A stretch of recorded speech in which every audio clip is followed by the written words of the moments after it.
ओम नमो भगवते वासुदेवाय। स्वागत है आप सभी का हमारे चैनल पर। साल 2026 में ज्येष्ठ मास की अमावस्या शनिवार को है और इसीलिए ये शनिश्चरी अमावस्या होगी। इसी दिन शनि जयंती भी मनाई जाएगी और वट सावित्री व्रत भी इसी दिन रखा जाएगा। आज के इस वीडियो में हम विशेष रूप से शनिश्चरी अमावस्या के बारे में बात करेंगे। शनिश्चरी अमावस्या के दिन हमें क्या करना चाहिए, क्या नहीं करना चाहिए। इस दिन हमें कौन से शनि के उपाय करने चाहिए जिससे जीवन में अगर शनि दोष है या फिर कुंडली में शनि की दशा, अंतरदशा, महादशा या साढ़े साती या ढैया है तो उसमें हमें राहत मिल सके। आज के इस वीडियो को संपूर्ण देखिए, आपको निश्चित रूप से अपनी समस्याओं के समाधान मिलेंगे। तो चलिए, वीडियो शुरू करने से पहले आपसे एक ही आग्रह है, अगर अभी तक आपने हमारे चैनल को सब्सक्राइब नहीं किया है, पहली बार चैनल पर आए हैं तो चैनल को सब्सक्राइब करके बेल आइकन पर क्लिक कर लीजिए और अगर जानकारी आपके लिए उपयोगी हो तो औरों से भी शेयर करिए। तो देखिए, वैसे तो सनातन धर्म में अमावस्या तिथि प्रत्येक महीने की महत्वपूर्ण होती है, लेकिन ज्येष्ठ अमावस्या इसलिए भी महत्वपूर्ण होती है क्योंकि ज्येष्ठ अमावस्या को वट सावित्री व्रत महिलाओं के द्वारा, जो सुहागन महिलाएं होती हैं, उनके द्वारा पति की दीर्घायु के लिए रखा जाता है और इस दिन शनि जयंती भी मनाई जाती है। लेकिन 2026 में ज्येष्ठ अमावस्या इसलिए भी महत्वपूर्ण है क्योंकि इस दिन शनिश्चरी अमावस्या है, अर्थात शनि जयंती और शनिश्चरी अमावस्या का ये संयोग बहुत ही शुभ फलकारी है। जिनकी कुंडली में शनि से संबंधित दोष हैं या फिर ढैया या साढ़े साती है, उनके लिए तो ये एक स्वर्णिम अवसर है। इस दिन शनिदेव को काले तिल, उड़द, सरसों का तेल अर्पित करने से इन सभी परेशानियों से राहत मिलती है।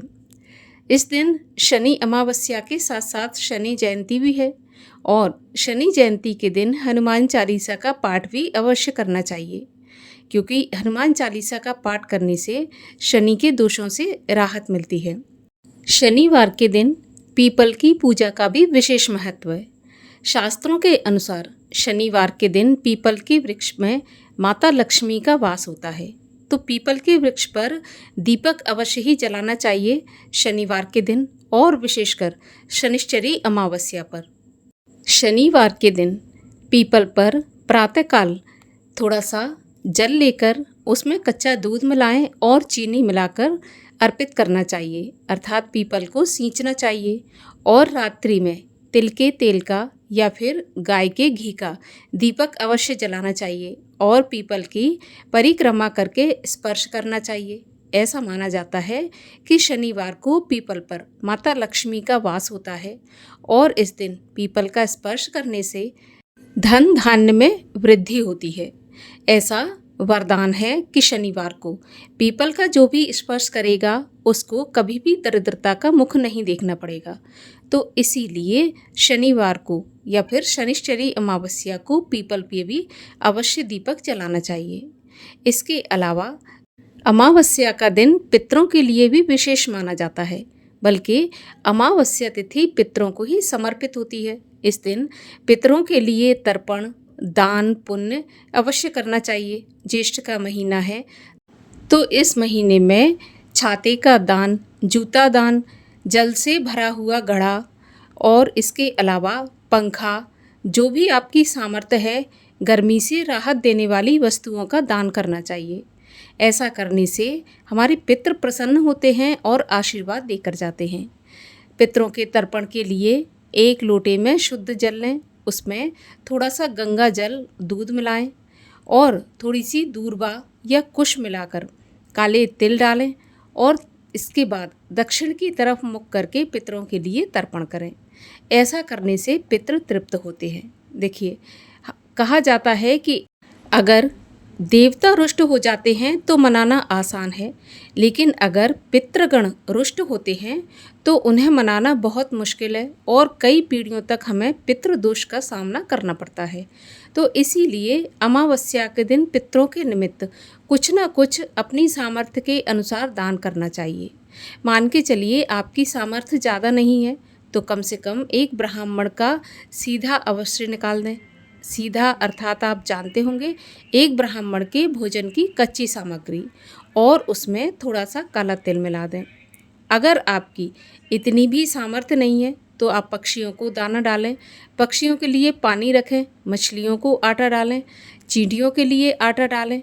ये भी विशेष लाभकारी होता है। विशेषकर शनिश्चरी अमावस्या पर, शनि जयंती के अवसर पर चींटियों के लिए अवश्य ही शक्कर या आटा डालना चाहिए।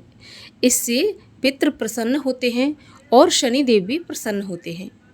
देखिए, शनिदेव को भगवान शंकर ने दंडाधिकारी या न्यायाधिकारी के रूप में नियुक्त किया है।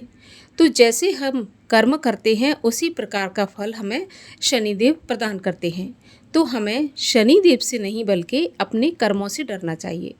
अच्छे कर्म करने से अच्छे फल मिलते हैं और बुरे कर्म करने से बुरे फल प्राप्त होते हैं। तो इसीलिए जब भी शनि की दशा, महादशा या अंतर्दशा आती है तो हमें कर्मों के अनुसार उसका फल मिलता है।